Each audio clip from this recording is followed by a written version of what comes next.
하나님은 사랑이십니다. 하나님은 이 자리의 주인이십니다. 세상은 너무나 어렵고 복잡한 소식들이 많지만은 그러나 기적과 같이 하나님께서 저와 여러분들을 하나님을 부르는 귀한 예배의 장소에 불러주신 것이 바로 기적입니다. 코로나라는 이름 위에 앉아 계시는 우리 하나님께 영광을 올려드립니다. 이 지구상에 수많고 많은 사람들이 있습니다. 그들에게 우리 하나님께서는 동일하게 은혜를 베푸시고 각자에게 좋은 일들을 맡겨주셨습니다. 어떻게 알았습니까? 시리아크 씨가 부룬디에서 예까지 와서 준비케 하시고 맡기신 일이 있음을 어떻게 알았겠습니까? 우리는 한 걸음 앞도 알 수 없는 연약한 존재들입니다. 하나님께서 저희 각자에게 일과 자리를 허락하셨습니다.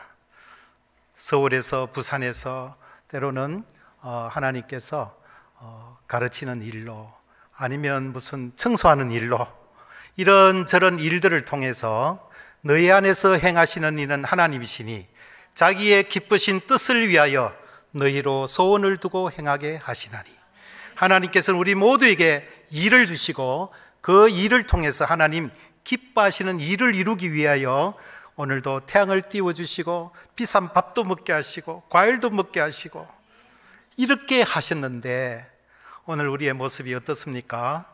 그래서 하나님께서는 이제 하늘나라 가보면 압니다. 저는 이 땅에서 국회의원 했는데요. 알고 있다. 그 자리와 그 일을 통해서 너는 얼마나 많은 사람에게 냉수 한 그릇이라도 나누었느냐? 내가 그 일을 맡겼는데 너는 무엇 하다 왔느냐? 분명히 질문하실 것입니다. 그 일을 위하여 우리에게 자리를 허락하십니다. 여러분들 명함 한번 보시겠어요? 어떤 자리, 어디에 어떤 일을 맡기시든지 간에 하나님께서 기뻐하시는 그 일을 하다가 영광스럽게 건강한 모습으로 하나님께 가는 저와 여러분들이 되시면 좋겠습니다. 저는 그림으로 복음을 소개하는 일을 하고 있습니다. 하나님께서 그 일을 저에게 맡겨주셨습니다. 제가 어릴 때부터 좋아하던 이 그림이라는 그 장르를 통해서 하나님께서 복음을 전하는 그 일을 맡겨주셔서 저는 이 세상에서 가장 행복한 사람이라고 남들이 믿거나 말거나 선포하고 다닙니다. 그 일을 위하여 하나님께서 오늘 우리에게 소원을 두고 행하게 하셨다. 저는 잠깐 그림에다가 복음을 담아 소개하는 일을 하고 있는 영상이 굉장히 긴데 오늘 여기를 위해서 1분 30초로 한번 줄여봤습니다. 제가 어떤 일을 하고 있는지 간단하게 한번 보시고 말씀을 이어가도록 하겠습니다. 저와 제 그림은 초라합니다. 어떨 때는 물감값이 없어서 굴러다니는 버려진 폐품으로 작품을 만들기도 하고요. 분명히 압니다. 제가 어떻게 자랐으며 어떤 배경을 가지고 저의 또 다른 이름은 열등감입니다. 소리는 낮춰 주시면 좋겠습니다. 그러한 저가, 죽음까지 생각하던 저가 어느 날 하나님께서 그분의 때와 방법에 의해서 저를 유럽이라는 예수를 좋아하지만 예수님은 싫어하는 그 나라에 하나님께서 어느 날 보내셨어요. 이건 기적과 같습니다. 늦은 나이에 프랑스에 유학하게 하시고 그곳에서 준비케 하셨다가 하나님께서 영광을 받으셨습니다. 그래서 한 번만 가지기를 원했던 전시회를 유럽 전역을 다니면서 이 나라 저 나라 다니면서 하나님께서 저에게 맡기신 그 일을 복음을 담아서 소개하는 일을 하고 있습니다. 오늘 저의 이 모든 얘기들을 전달드리는 시간이 아니기 때문에 이제 줄이겠습니다만은, 청소년 여러분, 여기 청년 여러분, 시간을 아끼십시오. 금쪽 같은 시간과 하나님께서 우리에게 맡기신 그 일을 위해서 저는 이제 다 늙었어요. 저도 이제 은퇴가 얼마 안 남았습니다. 여러분들은 얼마나 많은 시간을 주님 앞에 준비하고 있으면 반드시 주님께서 사용해 주시고 큰 영광을 하나님께 올려드릴 수 있을 것입니다. 하나님께서 오늘 우리를 이 땅에 보내시고 맡기신 일들을 빨리 찾는 것이 너무너무 소중합니다. 제가 오늘 이 그림 설명을 드리는 이유는 앞으로도 여러분들의 이제 그림입니다. 그림은 여러분들 가족입니다. 저 그림의 내용을 자세하게 설명을 들으시므로 또 다른 여러분들의 벗들이나 손님들이 오시면은 똑같이 이 그림을 설명하시도록, 그렇게, 저 그림은 초라합니다만은 저 안에 말씀과 기도로 만들었습니다. 그래서 귀한 것입니다. 우리 모두는 그릇과 같고 이 안에 뭐가 담기느냐에 따라서 이름이 정해집니다. 저 그림에는 하나님의 복음이 담겨 있으니 여러분들 무시하지 마시기 바랍니다. 이 복음을 자랑하시면 하나님께서 여러분들을 자랑하시고 천군 천사와 하나님 아버지 앞에서 여러분들을 자랑하실 것입니다. 사람들을 불러다가 오늘 제가 소개드리는 대로 그림을 설명하다가 성령께서 그들의 가슴을 강하게 두들기셔서 은혜의 자리에 이르게 되는 놀라운 복이 있기를 간절히 바랍니다. 첫 번째 그림은 기쁜 소식. 이것은 제목이 기쁜 소식입니다. 여러분, 어디에 한번 골방에 혹시 코로나로 격리돼 보신 분 있습니까? 한 2주간 격리되신 분이 노아와 그 8식구는 방주 속에 갇혀서 약 1년 가까이 있었습니다. 약 1년 가까이 있습니다. 하나님께서 40일 비를 퍼부으시고 이제 어느덧 아라랏산에 머물렀는데도 물이 빠지기까지 이 노아의 8식구들은 방주 안에서, 여러분 한번 생각해 보십시오. 이 장관 시간을 짐승들의 냄새와 울음소리와 그 하는 일 때문에 얼마나 힘들었겠습니까? 분명히 이 방주는 아라랏산에 도착을 했는데도 나갈 수가 없었습니다. 하나님의 허락이 계시지 않았기 때문이겠죠. 근데 어느 날 노아가 문을 열고 비둘기를 내어 보냈습니다. 비둘기를 보낸데요, 이 비둘기가 참 희한한 동물이에요. 3번을 왔다 갔다 했는데, 첫 번째는 노아, 당신들은 아직 나갈 때가 안 됐어요. 아직 물이 이 땅에 가득해서 당신을 나가면 안 돼요. 두 번째 또 보냈습니다. 이번에는 이 비둘기가 이 부리에다가 새로 난 올리브 이파리를 물고 왔어요. 드디어 땅에서 물이 감아여지는구나. 또 한 번 더 보냈습니다. 안 돌아왔습니다. 이제 드디어 우리가 내려도 되는 시기가 왔구나. 지금 여기 있는 곳은 한 마리의 새가 올리브 잎을 물고 오고 있고, 그 뒤에 자세히 보시면 8명의 사람들이 기뻐하고 있는 장면입니다.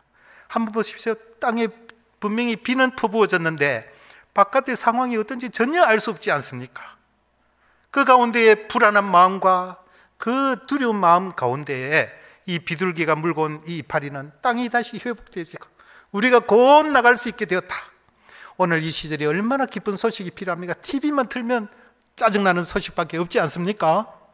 기쁜 소식이 필요한 이때에 우리에게 석유가 펑펑 쏟아진다고 그게 기쁜 소식이 아닐 것입니다. 기쁜 소식은 오직 주 예수 그리스도밖에 없습니다. 보라, 내가 오늘 다윗의 동네 너희를 위하여 구주가 좋은 기쁜 소식을 너희에게 전하겠다. 오늘 다윗의 동네 너희를 위하여 구주가 나셨으니 곧 그리스도 주시니라고 했습니다. 참 기쁜 소식은 예수 그리스도밖에 없습니다. 어제나 오늘이나 영원토록 변함없으신 예수 그리스도, 그분밖에 기쁜 소식이 없습니다. 여러분, 그러나 우리가 기쁜 소식을 기다리지만 말고 이 기쁜 소식을 저 비둘기와 같이 전하는 존재들이 되자 하는 것이 그림이 주는 교훈입니다. 다음 그림은 자식이 없어 외로운 족장 아브라함이 이제 몹시 두려워하는 밤이 있었습니다. 나중에 목사님께 여쭤보십시오. 왜 두려워했는지. 그때 하나님께서 밤중에 바깥으로 불러 이끌어내시고, 아브라함, 밤중에 저 별을 봐라. 내 자손이 이와 같을 것이야. 땅이 너로 말미암아 복을 받을 것이다. 동서남북을 봐라. 너의 시선이 머물 모든 것을 너와 내 자손에게 주겠다. 저기 그림의 저 위에 있는 글자는 복이라는 뜻입니다. 히브리어로 복이라는.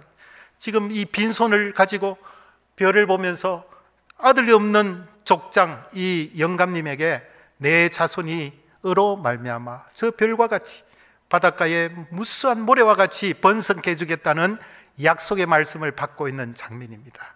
오늘 저와 여러분들도 복의 근원이 되시기를 간절히 바랍니다. 요셉입니다. 제가 너무 좋아하는 요셉의 이야기입니다. 요셉은 17세의 소년으로 참 비운의 사람이죠. 형제들에게 미움을 받게 되고 이제 형제들에게 팔립니다.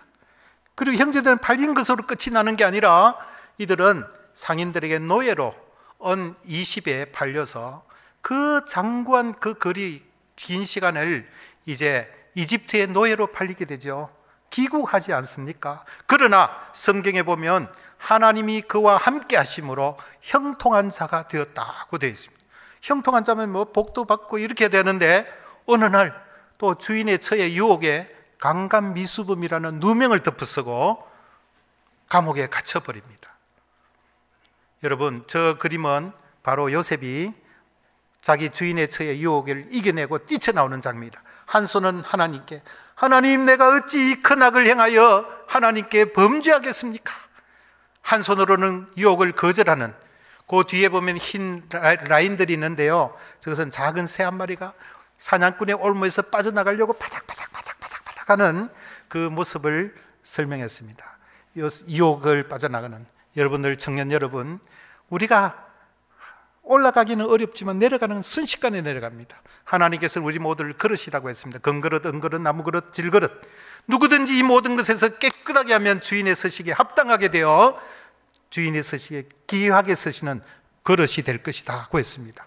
저는 아까 그 그림을 하면서 요셉이 그날 밤에 일기를 적었다면 아마도 이런 일기를 적지 않았을까. 요셉은 나무로 만든 사람도 아니고 돌로 만든 인간도 아닙니다. 그도 젊은 혈기가 있고 욕심 있는 사람이 그 주인의 처가 유혹하는 그 화장품 냄새와 여기에 넘어갈 수 있습니다. 하나님, 오늘 또 제가 또 넘어갈 뻔했습니다. 아직도 제 마음속에 자리 잡고 있는 이 욕망의 뿌리들을 하나님 어떻게 하시겠습니까? 용서해 주십시오. 아마 그렇게 외치고 불덩어리 같은 마음을 가지고 뛰쳐나오지 않았나. 그러나 그에게는 하나님 앞에서 내가 죄를 지을 수 없다는 그 중심이 있기 때문에 하나님께서는 그날 요셉의 가장 가까운 머리 위에서, 요셉, 내가 그래서 너를 사랑한다 아니가, 너는 나의 기쁨이야, 그랬을 거예요. 그러나 그는 깊은 감옥에 갇혔지요. 그 다음 시편 105편에 보면 이런 말씀이 있습니다. 한 사람을 앞서 보내셨으며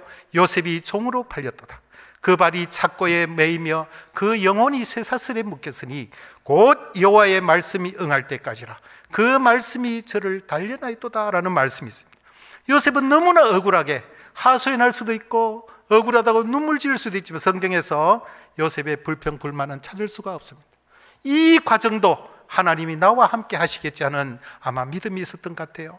저 지금 시커먼 데가 지금 저는 동굴로 표현했습니다. 자기가 나가고 싶어도 나갈 수 없는 빛 한 점 들어오지 않는 가운데 한 줄기 빛을 바라보면서, 하나님, 저의 무죄함을 주님이 아십니다. 빨리 이 자리에 나가서 빨리 우리 아버지 야곱이 저를 기다리고 걱정하고 계실 터인데 아버지의 품에 안기게 해 주십시오 하고 얼마나 많은 시간을 기도했겠습니까마는 하나님이 그 기도를 듣지 아니하십니다. 그로부터 만 2년 뒤에 어느 날 문 두드리는 소리와 함께 요셉이 불려나가서 수염을 깎고 죄수복을 벗고 옷을 갈아입고 제국의 임금 앞에 서서 총리가 되어버립니다. 알 수 없는 어려움과 시험과 유혹이 있을 때라도 하나님이 나와 함께 하신다, 여호와께서 요셉과 함께 하시니 그가 형통한 자 되어서 내뿐 아니라 내 주변의 사람들이 복을 받는 놀라운 은혜가 저와 여러분들에게 있기를 바랍니다. 저는 요즘 요셉의 이야기를 그림으로 그려서 많은 가정에, 특히 청소년이 있는 가정에 보내기 위해서 지금 그림을 준비하고 있습니다. 이 일만이 참으로 많은 사람을 하나님 나라에 이끌 수 있는 내용이 되겠구나 하고 이 요셉의 이야기를 읽으면 읽을수록 가슴에 벅찹니다. 제가 하늘나라 가면 제일 먼저 말해, 죄송하지만 예수님보다 저 요셉, 저 형님을 빨리 좀 만나고 싶어요. 어쩌면 그렇게, 정말 그렇게 살 수가 있었는가. 다음, 저기 저 그림 뒤에 보시면 시커먼 데에 나중에 한번 가보세요. 저 뒤에 한 노인의 얼굴이 있습니다. 울고 있는 노인, 야곱, 자기 아버지 야곱, 이스라엘을 그리며 울고 있는 한 노인의 얼굴을 보실 수가 있습니다. 예, 이 그림은 노중의 세 여인이라는 그림입니다. 세 명의 과부입니다. 여기에 제일 서서 있는 분이 나오미라는 여인입니다. 그 밑에는 옆에 울고 있는 사람이 오르바, 그 다음에 저 나오미를 붙잡고 있는 사람이 룻입니다. 하나님의 사람 이 나오미는 자기 땅에 흉년 들었을 때에 재빨리 자기의 남편과 두 아들과 이 흉년을 피하고자 자기만 살겠다고 아마 복부인처럼 눈치 빠르게 재산을 정리해서 이웃 모압 땅에 가서 살았지만은 저 밑에 보면 줄이 10개가 있습니다. 10년 동안의 모압 땅에서의 삶은 고난의 연속이었습니다. 남편과 두 아들이 죽었습니다. 그곳에서 결혼한 이방 여인, 모압 여인 두 자부와 함께 잘 살아보고자 갔던 그 이방 땅에서 하나님의 백성이, 그 모압이라는 나라는 아주 소위 나쁜 나라입니다. 그 나쁜 나라에 하나님을 알지 못하는 백성에 섞여 살다가 이제 모든 것 다 잃어버렸죠. 그런데 하나님께서 이스라엘에 양식을 주셨다. 위쪽에 지금 보리가 있습니다. 보리. 양식 주셨다는 소식을 듣고 두 자부와 함께 이스라엘로 돌아가는 도중에 두 자부들에게 너희들 나 떠나가라. 날 따라가면 희망이 없다. 너희들 친정으로 가서 너희들이 라도 행복하게 살아라고 했는데 큰 자부 오르반은 울면서 떠나갔습니다. 그러나 작은 자부 룻의 이야기를 들어보시죠. 어머니의 백성이 내 백성이요, 어머니의 하나님이 내 하나님, 어머니 가시는 곳 나도 가고 어머니 죽으시는 곳에 나도 죽어 장사되기를 원합니다. 내가 죽는 일 위해 어머니를 떠나면 하나님께서 내게 벌을 내리시기를 원합니다. 자, 하나님의 사람 나오미는 하나님의 백성을 떠났고 이제 하나님을 알지 못하던 모압 여인은 하나님을 알지 못 그 자리에서 하나님을 백성에게로 왔지요. 하나님께서는 이 룻을 보고 계십니다. 그의 착한 행실을 이미 이스라엘 땅에 알게 하신 하나님께서 보아스라는 사람을 예비하사 그가 다윗 왕의 정조모가 됩니다. 이방 여인 모압 여인으로서 다윗 왕에 나아가서는 예수 그리스도의 이 땅에서의 족보에 이름을 올리는 놀라운 복을 받게 됩니다. 여러분, 이 그림이 주는 교훈은 지금이라도 이 어려운 불경기 때 내가 언제 아파트 사고 언제 장롱 양문 냉장고를 사고 하겠습니까마는 지금이라도 하나님을 찾아가는 발걸음은 절대 늦지 않은 최선의 길이라는 것을 이 그림을 통해 소개합니다. 다윗과 골리앗은 그냥 흥미로운 성경 동화가 아닙니다.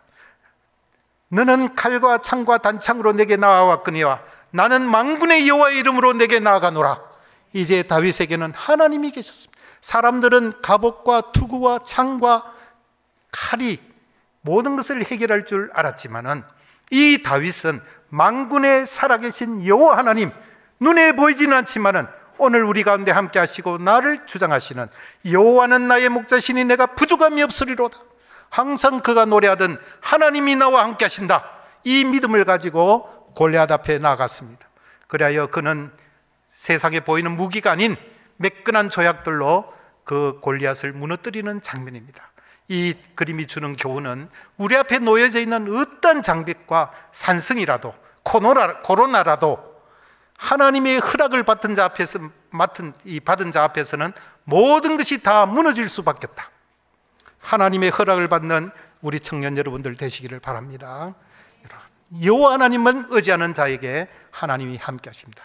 솔로몬 임금은 이 땅에 모든 것을 가졌던 사람입니다. 권세도, 왕의 권세도 가졌고 명예도 가졌고 모든 것을 다 가진 자입니다. 그런데 그가 특별히 더 가진 것은 하나님께서 그에게 남다른 지혜를 주셨거든요. 지혜의 근본은 하나님이십니다. 그래서 세상의 왕들이 이 솔로몬에게 지혜를 돕고자 찾아왔던 것을 우리는 역사책에서 잘 알고 있고 성경 속에도 나와 있습니다. 이 솔로몬이 늙어서 지금 한 송이의 마른 꽃을 보면서 지금 아주 근심에 쌓여 있습니다. 그가 젊었을 때에 왕이 되었을 때 겸손했을 때 찾았던 하나님, 그러나 늙어서 이제 잘못된 결혼들과 우상을 섬기는 나쁜 일을 했지요. 이 모든 것을 가져봤던 솔로몬이 늙어서 한 얘기를 들어봅시다. 헛되고 헛되니 헛되고도 헛되도다. 사람이 해 아래서 수고하는 모든 것이 헛되도다. 예수님께서 성경에 또 모든 인생은 들의 풀과 같고 밑에 풀이 있습니다. 그 모든 영광은 풀끝에 달려있는 꽃과 같으니 꽃은 떨어지고 풀은 마르나 여호와의 말씀은 세세토록 있도다 했습니다. 예수님께서도 말씀하셨습니다. 솔로몬의 모든 영광으로 입은 옷도 이 꽃 하나만 못하였느니라. 이 꽃 하나만 못한 자기의 영광을 보면서 지금 아주 근심에 사로잡힌 솔로몬 왕의 모습입니다. 이것은 엘리야입니다. 하나님의 사람 엘리야는 갈멜산에서 쌓은 번제물을 불러서 태워버린 여호와여, 엘리야의 하나님은 우리 하나님. 이 엘리야가 어느 날 갑자기 그 불의 선지자 엘리야가 두려운 마음에 지금 그리 시냇가에 지금 숨어 있습니다. 그 앞에 있는 흐르는 물이, 시냇물이 흉년으로 말미암아 가뭄으로 말미암아 마르고, 이제 아침 저녁으로 하나님께서 까마귀를 통해서 이제 떡과 고기를 배달해 주십니다. 이 유대인들은 까마귀를 굉장히 부정한 짐승으로 생각합니다. 그 부정한 짐승 어디에서 얻은 시체를 파먹고 왔는지, 이 까마귀에 통해서 음식을 제공받는 엘리야가 지금 유쾌하지 않습니다. 이것은 그저 저희들이 가정 예배 드리다가 얻은 말씀을 이제 저렇게 표현을 했습니다. 저기 그림 옆에 그 설명이 있습니다. 읽어보시면 좋겠습니다. 이 탐욕 쓰는 새야, 그 고기는 어디서 가져왔느냐? 이 부정한 짐승아, 너는 누가 보내어서 왔느냐? 오 하나님, 왜 하필이면 비둘기도 있고 참새도 있는데 왜 하필이면 까마귀입니까? 이방 사람들도 사랑하시는 하나님의 섭리가 묻혀있는 그림입니다. 불꽃 속의 사람들입니다. 사드락, 메삭, 아벳노고는 하나님만 섬기기 때문에 평소보다 7배나 더 뜨거운 용광로 속에 던져졌습니다. 하나님께서는 이 사랑하는 하나님의 기쁨이신 이 세 청년을 풀무불 입구에서 싹 건져주시면 얼마나 좋겠습니까? 많은 사람들이 얼마나 놀랐겠습니까? 그러나 가장 막다른 골목, 가장 사람이 어찌할 수 없는 불꽃 가장 깊은 곳에서 구약에서 일하시는 예수 그리스도께서 이들을 기다리고 계십니다. 지금 저 위에 보이십니까? 예수 그리스도께서 날개를 펴서 어미닭이 병아리를 자기 날개 아래 모음같이 자기 이름을 배신하지 않고 불꽃 속에 던져졌던 이 세 청년을 안아 보호하고 계시고, 이 세 청년도 그토록 자기들이 사랑하던 예수님을 이 불꽃 속에서 만나니 얼마나 감사하겠습니까? 눈에 눈물이 범벅이 되지 않았겠습니까? 그래 함께 모두가 어깨동무합니다. 어깨동무는 여러분들 세상 친구보다 이 믿음의 친구가 얼마나 좋은지요. 한 사람이 더 어깨동무하고 있다가 붓 꺼지면 다시 일으켜줍니다. 이게 신앙의 동지들입니다. 이 신앙의 동지들은 서로 어깨동무하고 하나님을 찬양합니다. 불꽃도 더 이상 자기들을 해하는 권세를 가진 자가 아니라 이 불꽃도 자기를 창조하신 창조주가 이 안에 계시니 함께 하나님을 찬양하는 내용입니다. 금색으로 채색한 이유는 이들의 정금 같은 믿음을 표현했습니다. 이 그림은 탄생이란 제목입니다. 많은 경우에 화가들이 예수님의 탄생을 표현하기 위하여 동방박사도 동원하고 아기 예수로 표현했지만은, 여러분, 우리 예수 그리스도께서는 창조주십니다. 요한복음 1장 1절입니다. 지은 것이 하나도 그가 없이는 된 것이 없다고 하셨습니다. 이 창조주께서 구약의 말씀의 주제인 메시아, 메시아가 오신다. 이 모든 유대인들이 갈망하는 것이 메시아가 오신다. 그 약속의 그 계단을 지금 내려오십니다. 영광의 보좌를 뒤로 하시고 약속의 말씀 계단을 내려서 한 여인, 우리와 똑같은 여인입니다. 하나님의 선택받은 마리아라는 여인의 몸을 빌려 창조주가 오십니다. 제가 일하던 프랑스는요, 마리아를 예수님보다 더 높입니다. 마리아여 우리를 위하여 빌어주소서. 마리아가 어떨 때는 십자가에 달려있는 이런 그림들도 있어요. 그래서 제가 의도적으로 만든 그림입니다. 그래서 천주교가 국교인 이 나라에서 저 그림을 설명함으로써 마리아는 주의 계집종이오니 주의 뜻이 이루어지이다. 다른 곳에서는 주의 비천한 여종이오니 주의 뜻이 이루어지이다 하고 두려운 마음으로 예수님을 자기 몸에 모시는 장면입니다. 예수님의 원래의 모습은 다니엘서, 요한계시록 여기에 잘 나타나 있습니다. 우리는 감히 그분의 옷도 쳐다볼 수 없는 그 화려한 영광의 가운데 계시던 분이 이 땅에 우리와 똑같은 옷을 입고 이 땅의 험한 곳을 찾아 수고롭게 내려오시는 예수 그리스도이십니다. 수고하고 무거운 짐진 자들아 다 내게로 오라, 내가 너희로 쉬게 하리라.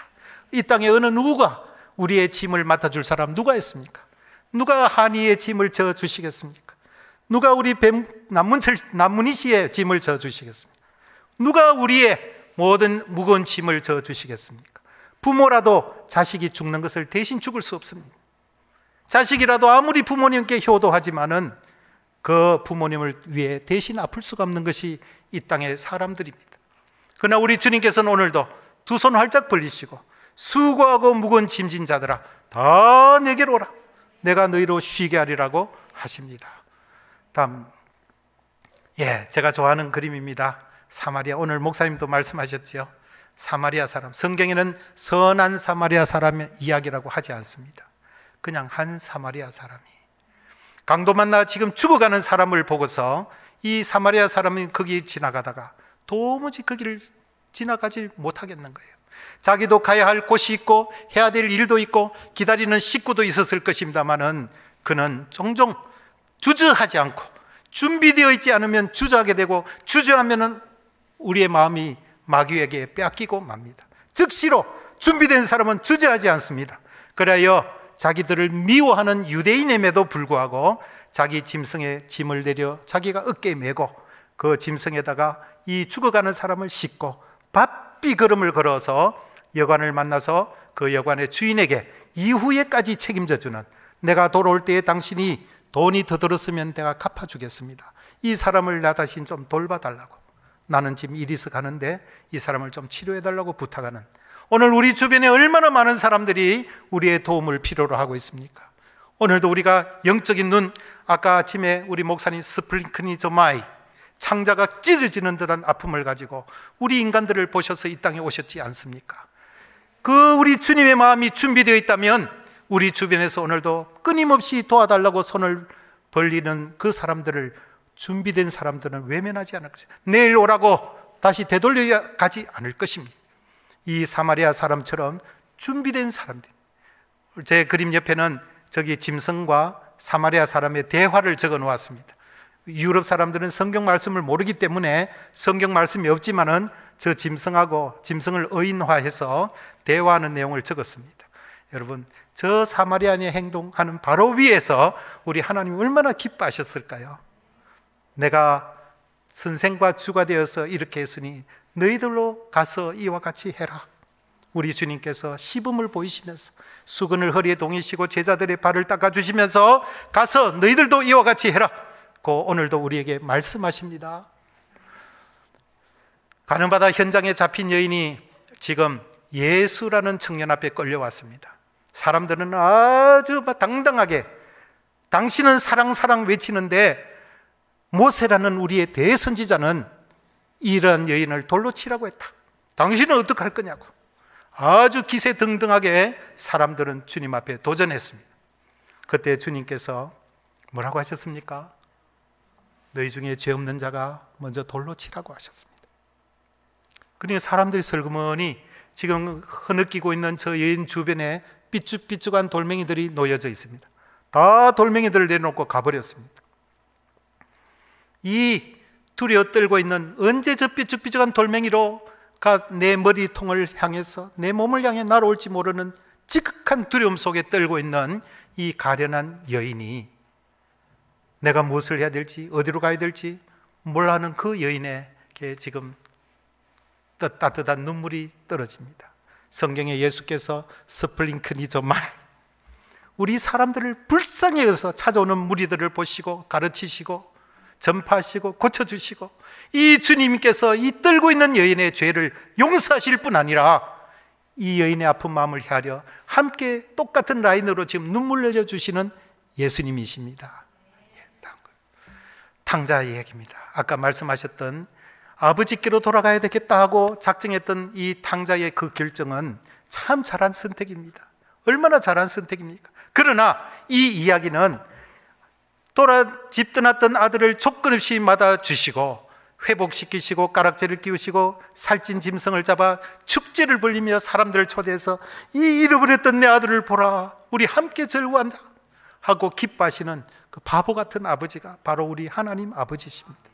하나님과 이 사랑과의 약속을 무수히 사람들이 깨졌음에도 불구하고 끊임없이 사랑하시고 또다시 불러서 약속해 주시고 나는 너희들을 사랑한다, 난 너희를 사랑한다 쫓아다니며 짝사랑하시는 우리 하나님 아버지가 바로 저 아버지십니다. 나사로야 나오너라 하시니 죽은 지 나흘이 되어 냄새가 나는 시체가 된 나사로가 배에 온몸이 꽁꽁 묶인 채로 지금 무덤을 빠져나오는 장면입니다. 나사로는 이 땅에서 창조주에게 생명을 2번 부여받은 사람입니다. 나사로야 나오너라. 하나님께서 오늘 우리들의 모든 생사화복을 주관하십니다. 많은 이 나사로는 지금 또 이 세상에 없습니다. 우리 모두는 죽습니다. 그러나 죽음 이후에 영원한 생명과 영원한 죽음이 있다는 것을 성경은 분명히 말씀하십니다. 지금 나사로는 아브라함의 품에 안겨서 위로를 받고 있을 것입니다. 여러분, 사람 죽음 후에는 반드시 영원한 생명이 있습니다. 그 영원한 생명을 위해서 주님이 십자가에 달리시고 부활을 하셔서 오늘 우리에게 부활의 기쁨을 약속해 놓으셨습니다. 사람은 물 위를 걸을 수가 없습니다. 사람은 물 위를 걸을 수 없도록 창조되었습니다. 사람은 물 위를 걸으면 빠져 죽습니다. 그러나 오늘 아침에 메가톤 폭풍, 하나님께서, 우리 주님께서 밤중에 폭풍이 있는 호수 위를 걸어오시니까 제자들이요 유령이다 하고 놀라서 소리쳤지요. 내다. 베드로는 배 위에 가만히 있으면 되는데 이 참 좀 극성스러워요. 베드로 참 이게 묘한 사람입니다. 주여 만일 주시어던 나로 명하여 물 위로 걸어오게 하소서 안 해도 되잖아요. 참 하여간 할 일 없는 분이에요. 창조주 우리 주님께서 오라 허락하십니다. 창조주께서 허락하셨습니다. 베드로가 성큼. 그런데 베드로의 직업이 뭡니까? 폭풍을 얼마나 많이 만났습니까? 바다 풍랑을 보고 의심을 했죠. 이 다음 그림을 한번 보시겠습니다. 예, 폭풍이 있는 그림이 있습니다. 예, 아까 그림으로 다시 갑시다. 바다 위, 그래서 우리 주님 앞에 이 베드로는 만약에 말이지요, 이 도중에 의심하지 않고 끝까지 믿음의 걸음을 계속해서 우리 주님의 가슴까지 갔다면 그는 사람으로서 폭풍이 있는 이 호수 위를 운동장처럼 뛰어나던 멋있는 이야기를 들려줄 뻔했는데 그는 슬그머니 믿음을 내려놓고 축소하기도 하고, 믿음이 적은 자야 왜 의심하였느냐, 우리 주님 말씀하셨지요. 믿음의 걸음은 끝까지 주님의 가슴까지 응답까지 가야 된다는 것이 이 그림이 주는 교훈입니다. 우리가 연초에 시작했던, 벌써 1월달 다 갔습니다. 연초에 약속했던 거 있지요. 슬그머니 우리가 믿음으로 시작했던 걸음을 끝까지 가지 못했던 일 많으시지요. 여러분, 그래도 우리 주님 끝까지 기다려 주십니다. 예, 이것은 도끼가 이미 나무 뿌리에 놓였으니 좋은 열매 맺지 않은 나무마다 찍혀서 불에 던져지리라는 내용입니다. 제가 살던 프랑스에 우리가 살던 동네에서 가까운 곳에 바르비종이라는 동네가 있습니다. 여기는 밀레가 만종을 그렸던 동네인데요, 그곳에 가면은 나무가 여기 있는데 뿌리는 저까지 뻗쳐 있어요. 사람에게 밟혀서 뿌리가 반들반들반들하는 이 뿌리가 사방에 거미줄처럼 뻗쳐 있어요. 끊임없이 물을 찾아 뻗어나는 이 뿌리들, 왕성한 뿌리들, 그 위에 도끼가 있다고 생각해 보시죠.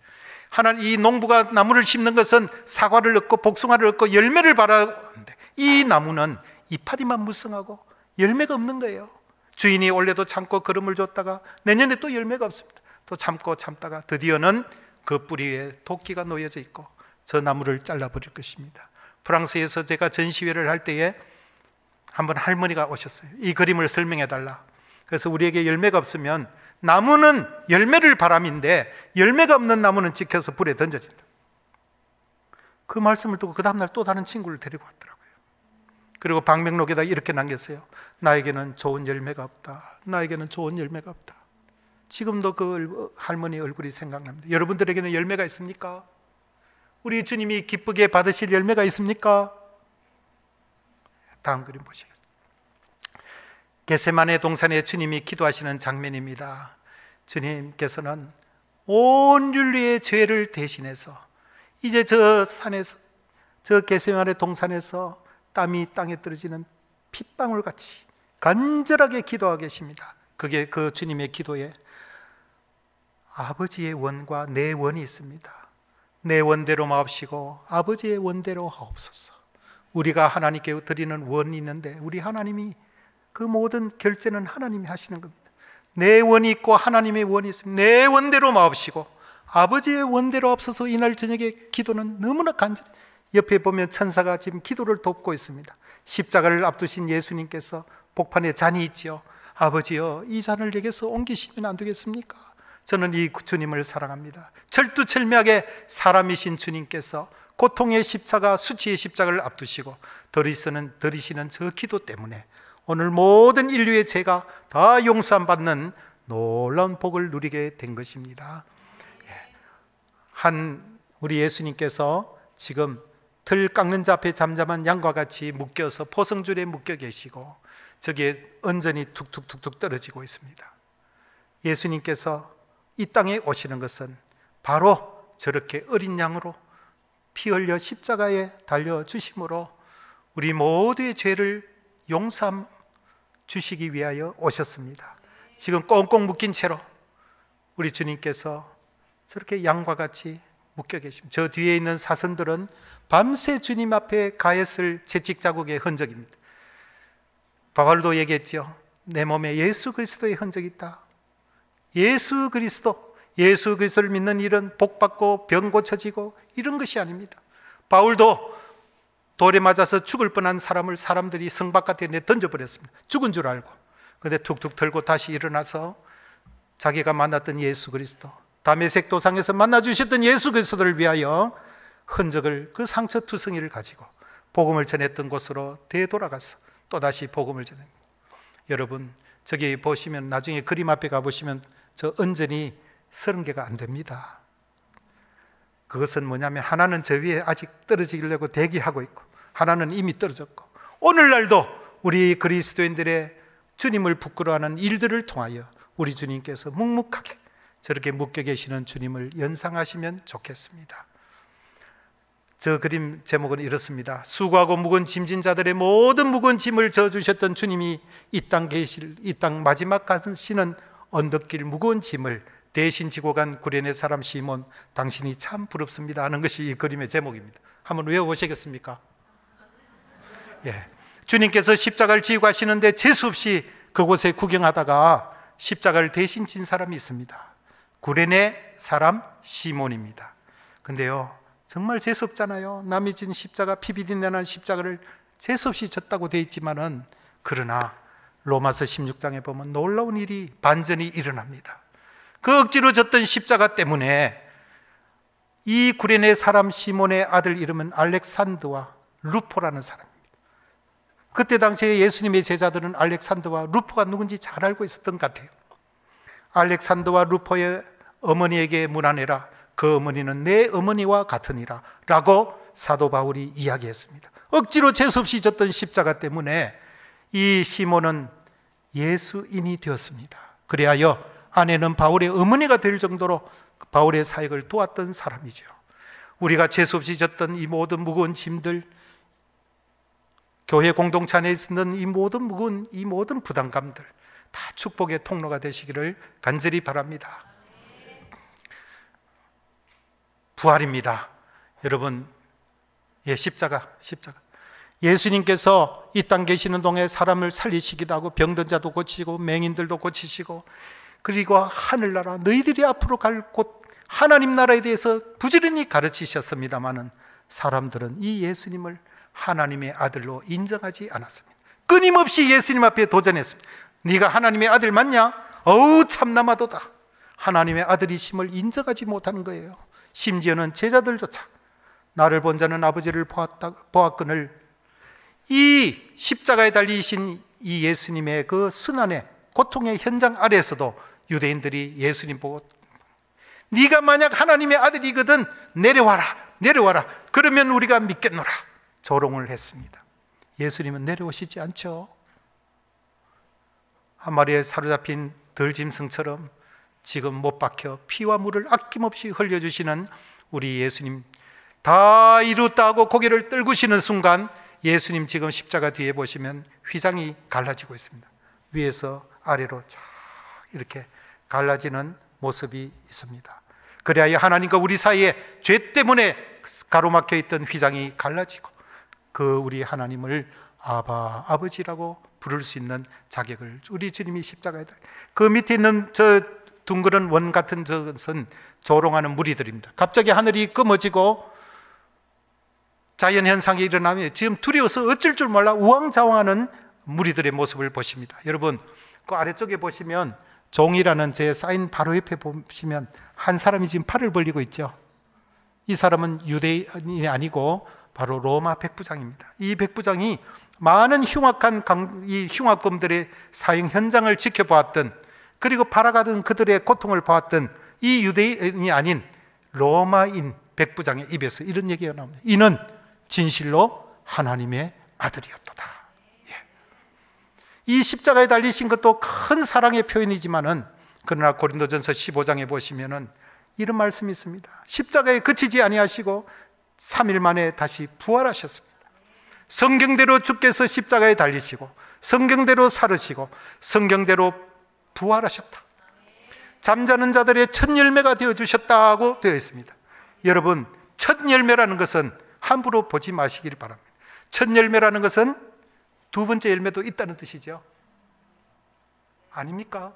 수박 한 덩이가 익고 나면 그 다음날 수백 덩이가 따라 있고 그 다음날 수천 덩이가 익습니다. 예수님이 십자가에 죽어주시고 부활하심으로 소망 없던 우리가 예수님 1호, 우리는 2호, 3호, 4호, 우리 모두가 부활의 기쁨을 누릴 수 있다는 것입니다. 고린도전서 15장이 말씀. 더 긴 말씀은 못 드리겠습니다. 오순절입니다. 예수님 계실 때는 따라다니면서 네가 높나 내가 높나 하고, 심지어는 십자가 스승의 고통 앞에서도 함께하지 못하고 도망갔던 이 비급한 제자들이 두려운 마음으로 한 곳에 모여 전혀 기도에 힘쓰고 있을 때에 주께서 약속하셨던 성령 하나님께서 이들의 머리 위에 오십니다. 불의 혀같이 갈라지는 모습으로 각 사람 머리 위에 임하여 있더니 그들은 완전히 변화되었습니다. 이제는 옛날에 비겁하고 졸렬한 사람들이 아닙니다. 온 세계 각곳에 핍박이 가해지면 도망간 그 자리에서 또다시 예수님의 부활을 증인하는, 우리가 증인이로다, 우리가 증인이로라는 부활의 증인들이 되었습니다.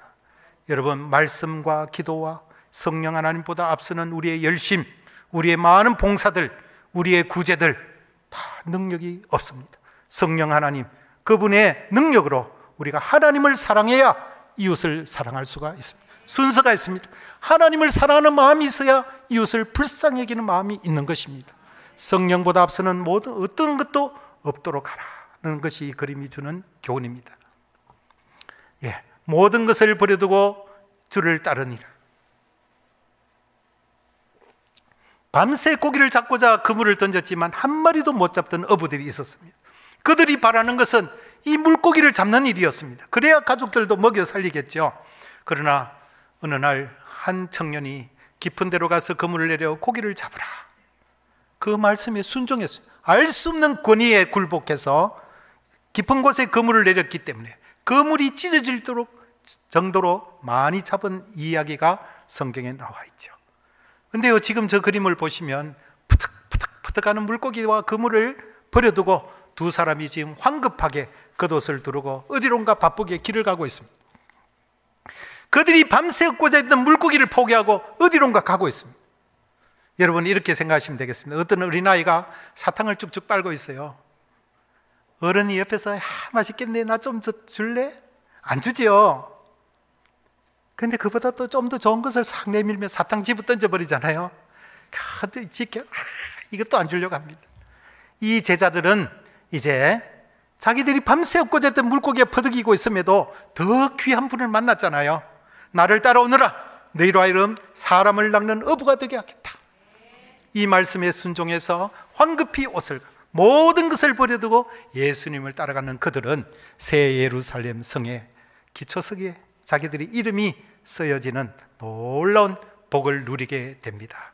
수고하고 묵은 모든 수고들이 우리 주님 앞에 보상받는 것입니다. 아까 제가 설명하고자 했던 그 그림입니다. 베드로가 지금 의심하여서 물에 빠져 주여 나를 구원하소서 하고 주님께서 믿음이 적은 자여 왜 의심하였느냐 하는 내용입니다. 이 그림은 베드로를 바라보시다라는 내용입니다. 예수님께서 창조주이시면서 인간들이 가증스럽게, 그것도 가짜 대제사장 가야바의 뜰에서 재판을 받으십니다. 말이 됩니까? 창조주께서 인간들에게 재판을 받으시는 그 신문을 당하시는 그 현장에 베드로는 가까이 오지도 못하고 멀찌감치 불 쬐는 곳 옆에 있다가 그 계집아이 종이 너도 당신도 예수 당이다. 아니다. 3번이나 부인했잖아요. 그 부인하는 현장을 성경에는 예수께서 베드로를 보시니 닭이 곧 울더라 이렇게 되어 있습니다. 예수님께서 지금 베드로를 바라보시고 오늘 모든 민족교회에서 예배드릴 오늘 저희들을 바라보십니다. 내가 어디 있느냐? 내가 어디 있느냐? 너는 지금 무슨 일을 하고 있느냐? 오늘도 예수님께서 우리의 못된 행실들 때문에, 우리의 완악한 마음 때문에 이 땅의 정권에게도 지금 예배도 못 드리게 하는 이러한 단계까지 왔습니다. 오늘 우리 주님 살아계십니다. 오늘 우리 주님께서 당신의 자녀들이 어떤 모습으로 어떤 예배를 드리는지, 이 혼란한 시국에 어떤 자세를 가지고 있는지 베드로를 바라보신과 같이 오늘 저희들도 바라보고 계시는 줄 믿습니다. 이 그림은 많이 알려진 그림이에요. 미국의 세탁소도 있고 달력으로 만들어져서 많은 곳에 알려졌는데, 사실은 저 그림 전시할 때만 해도 물감값이 없었어요. 저기 한지를 쭉쭉 찢어서 우리 고신 전화번호부로 만든 그림입니다. 물감 몇 방울 했는데요. 저기 저 제목은 내 주님 입으신 그 옷에는 입니다. 성경에는 옷 이야기가 많이 나오죠. 요셉도 긴 옷을, 아버지가 준 옷을 벗겨서 구덩이 속에 빠졌지요. 아까 죄수복 입다가 또 옷 갈아입었죠. 우리 주님께서도 영광스러운 옷을 벗으시고 이 땅에 우리 인간들이 입는 똑같은 옷을 입고 이 땅에 오셨습니다. 우리 그 주님은, 주님의 가슴에는 이 땅에 수고하고 무거운 짐진 자들의 수고와 땀방울, 눈물이 많이 옷에 묻어져 있을 것이다, 이렇게 생각해서 만든 그림입니다. 우리 주님께서는 안겨있는 저 소녀의 죄를 용서하실 뿐 아니라 그의 아픈 마음을 헤아려 함께 눈물을 흘려주십니다. 자세히 나중에 그림 보시면 똑같은 라인으로 예수께서 우셨다는 내용이 성경에 여러 번 나옵니다. 그래서 예수께서 스플링크니 조마이, 오늘 배운 대로 막 써먹습니다. 스플링크니 조마이 하시면서 창자가 찢어지는 아픔을 가지시고 이 여인과 오늘 우리의 이 아픈 마음을 위로해 주시는 우리 주님이십니다. 그 설명문은 그림 옆에 있습니다. 이 그림은 선교 목적으로 만든 것입니다. 아까 깊은 데로 가서 그물을 내려 고기를 잡으라고 했죠. 이 그물은 우리 주님의 그물이십니다. 물고기를 만드신 우리 하나님께서 물고기를 이리저리 몰아가실 수 있잖아요. 이 김해는 지금 외국 이주민들 얼마나 많습니까? 여러분, 자기 발로 찾아왔어요. 자기 발로. 우리가 비행기값 준 것도 아니고 자기들이 찾아와서, 저희들이 외국 프랑스에 가서 서론 많이 받았습니다. 불교 나라에 와서, 가난한 나라에서 우리나라에 뭐 한다고 왔느냐고 조롱도 많이 받았습니다. 여러분, 이분들도 마찬가지입니다. 이 본토에 있는 우리가 조금만 따뜻하게 손을 내미시면 그들이 눈물 쏟을 것입니다. 그러한 사례 발표가 많습니다. 사람들을 우리 교회로 불러 모아주시고 마음에 감동을 주시고 하나님 자녀 만드시는 일은 하나님 하십니다. 우리는 깊은 데로 가서 그물을 던지는 것입니다. 하나님께서 물고기를 모아주시는 분은 하나님이십니다. 선교의 주인은 주님이십니다. 주님이 자신의 사명을 오늘 우리에게 맡겨주셨습니다. 우리는 깊은 데로 순종하는 마음으로 어디든 그들을 똑같은 우리도 나그네 되었을 때가 있었고, 이스라엘 백성들에게 주님 말씀하신 너희들도 나그네 되었다. 그러니까 그들을, 나그네와 고아와 과부를 불쌍히 여기라고 계속 말씀하셨죠. 자, 여러분, 기름 준비한 5처녀입니다. 우리 성경을 보면 이 사람들이 한 집에 살았는지 어떤 환경인지 우리가 잘 알 수 없습니다만은 유대인의 결혼 풍속을 보고 알고 나서 이 그림을 설명을 들으시면 더 쉬운데요. 아무튼 10명의 처녀가 있었는데 다들 이 혼인잔치에 다 가고자 다 준비하고 있었습니다. 다 등불은 다 가졌는데 그 중에 5은 언제 오실지 모르는 신랑을 위해서 기름까지 준비를 했고, 나머지 5은 준비하지 못했습니다.